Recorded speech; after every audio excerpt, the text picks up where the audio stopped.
Hey, the high school dropout, still rocking that pathetic style, huh? Well, let me treat you to some fine wine today. At the reunion, I bumped into a classmate who used to mock me for being poor back in school.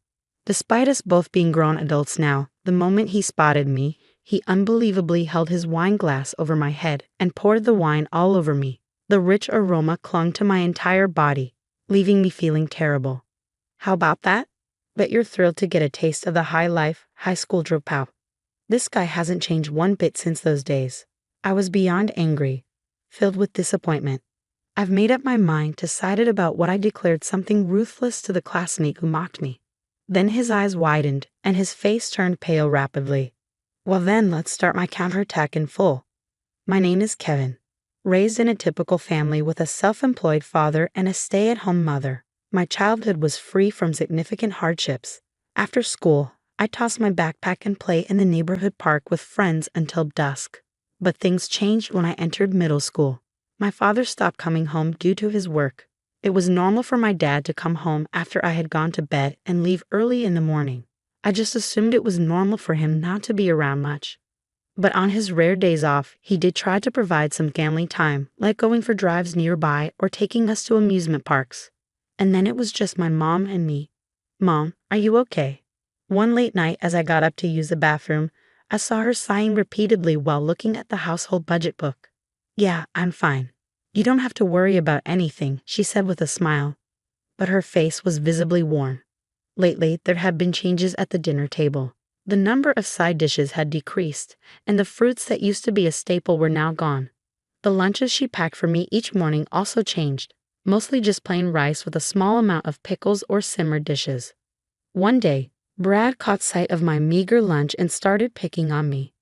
Your dad ran off in the night, leaving your family behind, didn't he? I heard it from my dad.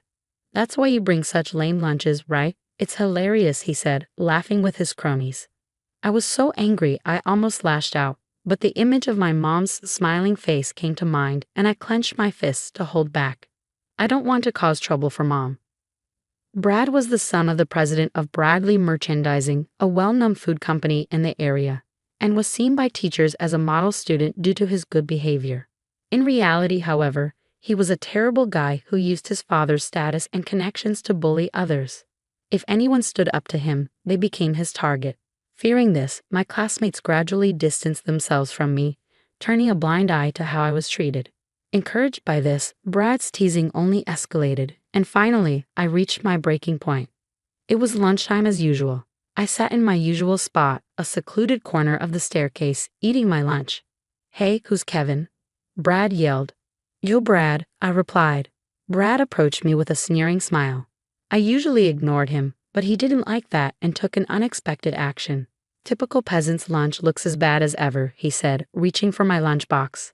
Hey, what are you doing? I impulsively knocked Brad's hand away. Ouch, you sorry, but he suddenly reached for it. Then Brad snatched my lunchbox and slammed it onto the floor. The rice and leftover meat and potatoes from last night scattered in a sad mess. I pictured my mother's sad face. What the heck are you doing? I shouted, grabbing Brad by the collar. Think you can hit me? You know what'll happen if you do, he said with a smug look, seeing his triumphant face. I lost all restraint. Before I knew it, I was on top of Brad, his handsome face red and swollen, his lips split. Both of us were breathing heavily. You'll pay for this. Brad's voice trembled. Hey, what are you two doing? A teacher from student discipline, alerted by the commotion, yelled fiercely and dragged us to the guidance office. I'm so sorry, my mother said, her face pale, bowing repeatedly. This is unacceptable, causing such a disturbance at school. The teacher with a characteristically shiny face and bulging eyes scolded us. No matter how many times I explained, the teacher wouldn't listen, instead fully believing Brad's fabricated story. Brad, as if nothing had happened, vilified me as a violent person. Being the son of a well-known local businessman, he was untouchably supported, facing no consequences. Faced with this blatant injustice, all I could do was endure. After the hellish guidance session, as my mother and I were leaving, the teacher spat out at me. I'm worried about what kind of adult you'll become, always resorting to violence. Can you even become a decent person? Just you watch. But our life became increasingly difficult, with my mom's part-time job not enough to make ends meet. Despite the violent incident with Brad, my mom believed in me to the end. Always kind, my mom was someone I didn't want to burden any further. So with a sole desire to ease her burden, I decided not to pursue college and instead chose to work. Decades have since passed, days whizzing by, seasons changing rapidly, and society evolving at a dizzying pace, brimming with new conveniences. Before I knew it, the familiar streets had transformed, and my bitter, dark adolescent years seemed to fade into the distance. It was around this time that I received an invitation to a middle school reunion. When I saw that letter, the image of Brad's sneering face came back to me. He would undoubtedly be there. Honestly, I wasn't keen on going, but we were all grown-ups now. Surely he wouldn't start anything petty. With that thought, I decided to attend. "Hey Kev, long time no see. You look good." Being called by my nickname by a classmate felt like I was back in middle school. While many had drifted apart after the violence, a few classmates who remained friends through it all were there, and he was one of them. "Man, you've aged a bit, haven't you?" he said, patting his protruding belly. "You too." As we shared updates and reminisced, a familiar voice rang out. "Hey, you're here too, huh? Wow, Brad, that's you." He seemed quite drunk and was in high spirits. "Brad, you okay?" I was surprised at myself for expressing concern. But Brad, glaring fiercely, retorted, "A bottom feeder like you worrying about me?" I hadn't fallen that low. "Listen up," holding a wine glass, he boasted. "I run Bradley Merchandising. It's wise to stay on my good side." He laughed arrogantly, then peering into my face, he exclaimed, "Hey, the high school dropout, still rocking that pathetic style, huh? Well, let me treat you to some fine wine today." And with that, Brad held his wine glass over my head and poured the wine all over me. The surrounding crowd went silent, staring at us in a scene of total chaos. The reunion was completely ruined. The rich aroma clung to my entire body, leaving me feeling terrible. How about that? Bet you're thrilled to get a taste of the high life, high school dropout. He hadn't changed a bit from the times he used his privileged position to cause trouble. I was beyond angry, filled with disappointment, all my secret hopes shattered. "Brad, have made up my mind, decided about what to do." To Brad's mocking face, I delivered a stark announcement. "You're fired." The room fell silent for a moment. "Fired? What's that supposed to mean? High school dropout? Can't even speak English?" Brad asked, clearly baffled. But I said seriously, "It means exactly what it sounds like." The crowd began to murmur. A former classmate tapped my shoulder and asked a question that seemed to float in everyone's mind. "So what do you do now?" "I currently work at a food company as renowned as Bradley Merchandising." Wiping my head and face with a handkerchief I took from my pocket, I started explaining. "I'm in charge of corporate acquisitions, and I'm actually working on acquiring your company as the next president. You should know this better than anyone." "What? What are you talking about?" Brad, trying to act tough, had his lips twitching and sweat on his forehead. "President Johnson should have officially contacted you about this, right?" "Johnson? President?" Brad's face turned completely pale. "Yes, I work for Johnson Merchandising, a company my father is the president of. After high school, I joined this company and now serve as an executive director, overseeing the entire company. Deciding not to pursue college and instead work was tough, as there were hardly any companies willing to hire someone with only a high school education. I couldn't afford to be choosy anymore. I applied for any job I could find and ended up working part-time at a logistics warehouse. However, the barrier due to my lack of education was thicker than I imagined.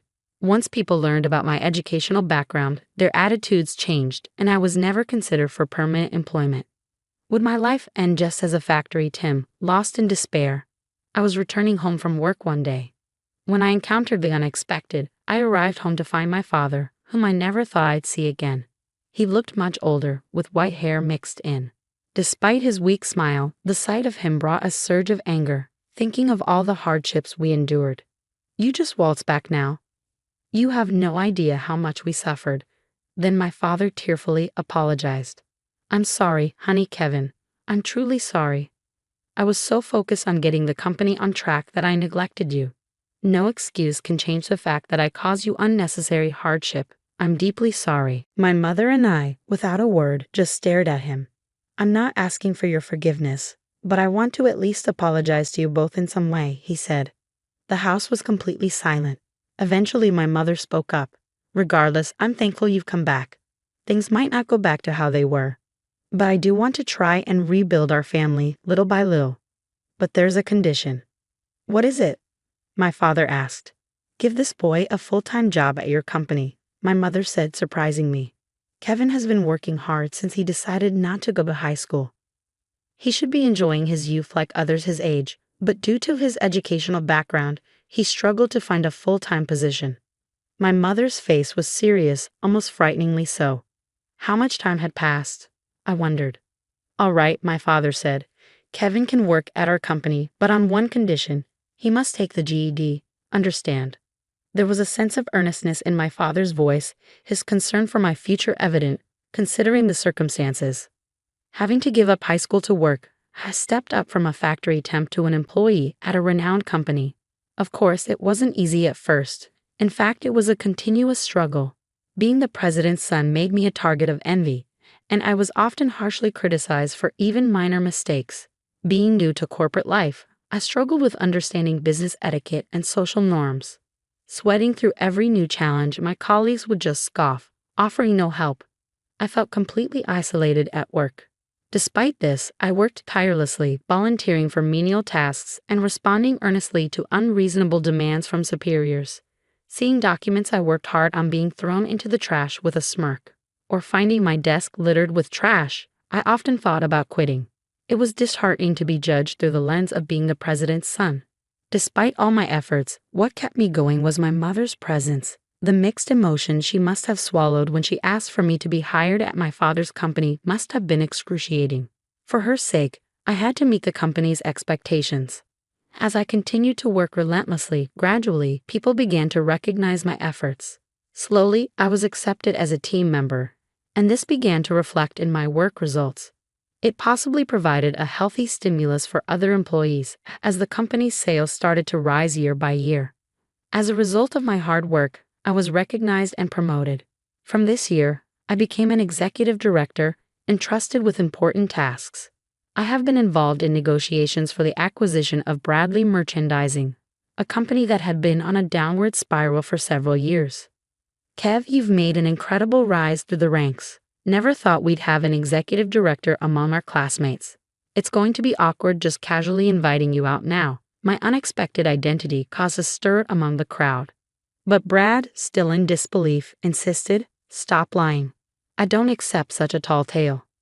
Well, it seems your dad, the president, didn't share much about the company's situation with you. It's not surprising you didn't know. But my father was going to make me president. About that, I said, my expression serious. My father instructed me to overhaul the entire management of Bradley Merchandising, from the president down. That's impossible. Brad's face froze. But I didn't have enough evidence to make such a drastic decision. Then I heard about the reunion and remembered. You were supposed to be the next president. I thought it wouldn't be too late to meet and talk here, but as I let out a breath, releasing the disappointment welling up inside, Brad, you hadn't changed at all. Still belittling and blaming others, still full of baseless confidence. That doesn't mean you can fire me. Come on, help me out. We're classmates, right? His attitude had changed drastically from his earlier arrogance, now desperately pleading. But I wasn't going to soften my stance over something like this. I just made a logical decision as a business leader. Running a company isn't as easy as you think, I said firmly, grabbing Brad's shoulders and looking him in the eye. I faced many challenges as the president's son, but I never gave up because this company was my only path. You had more advantages, attending a good high school and graduating from college. It's time you put in real effort for once in your life. Tears held back, my voice shaking as I spoke to Brad. But he just stared back in silence, not uttering a word. A month after the reunion, I stood in front of the Bradley Merchandising building with my father. Today, we'll officially proceed with the acquisition. I had confided in my father the day before, and after some reluctance, he agreed to my terms. We've been waiting for you, said the president of Bradley Merchandising, greeting us as he entered the meeting room, followed by his son, Brad. Bradley spoke of his intentions to have Brad succeed him as president. Now, about the acquisition, he prompted me to start the discussion. But Brad's behavior was appalling, far from what one would expect from a future president or even a professional. I raised my voice. Hey, Brad, are you even listening? This is about the future of the company. Do you even realize the responsibilities of a president? I don't need to hear that from you, Brad retorted. Then he turned to his father, saying something outrageous. Dad, are you sure it's okay to trust our company to someone who just climbed up using his parents' influence? Brad's suggestion that he was more capable of making beneficial decisions for the company seemed almost delusional. My father, witnessing this, clearly showed a look of exasperation. Even the usually stern face of Bradley grew more severe. Fool. What do you know about our company? He said, his temples throbbing with anger. Brad could only stare back with an expression I had never seen before. Bradley continued unabated by his anger. Kevin's right. Your attitude today is beyond disrespectful. Running a company is not a game. If you're not serious, then leave. Brad's voice was pitifully weak in response to his father's overwhelming presence. The president then stood up, facing us with a serious expression. I apologize for this disgraceful display. I've been too indulgent with my son, expecting him to become more responsible in the workforce. But I was mistaken. I never imagined he would behave so foolishly, especially in such a setting. To you, the executive director of Johnson Merchandising, and you, Kevin, I apologize for his many discordances. As a parent, I am truly sorry. My father then addressed Bradley. Your feelings are clear, Bradley. The once imposing figure of the food company's president seemed utterly diminished. Bradley, with a desperate look, continued, President Kevin, we need your help to save Bradley Merchandising. We no longer have the strength to continue on our own.